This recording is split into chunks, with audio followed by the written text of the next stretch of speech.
انسان کا اپنا ایک کمفرٹ زون ہوتا ہے جس میں وہ رہتا ہے، جسے اس کی عادت ہو جایا کرتی ہے، پھر وہ اس سے ہٹنا نہیں چاہتا، اس سے آگے جانا چاہتا ہے، اس سے پیچھے نہیں ہٹنا چاہتا، اور یہ اس کی ترقی نہ کرنے کا اور اس کی بربادی کا یہ ایک بہت بڑا سبب ہوتا ہے۔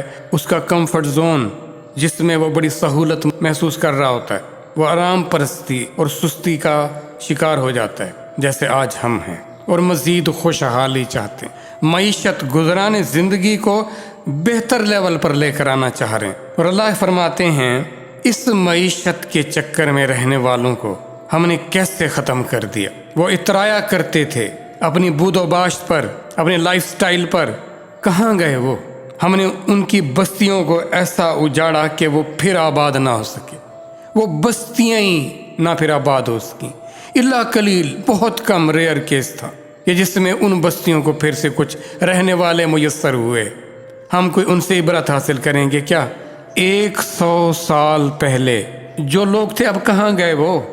100 سال بعد ہم میں سے یہاں کتنے ہوں گے؟ وارث کون ہوا پھر؟ وارث تو پھر حقیقی مالک ہوا نا، اللہ۔ ہم خام خواہ کے اونرشپ کے دعوے دار ہیں، اپنی ملکیت میں تو اپنی سانس ہی نہیں، اپنا جسم ہی نہیں، پھر باقی تو دور کی باتیں ہیں۔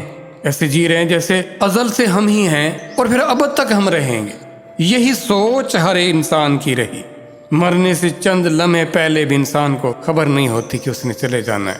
ہماری غفلت کا، ہماری بے بسی کا تو حال یہ ہے، اور ہم پڑے ہوئے اس معیشت کے پیچھے۔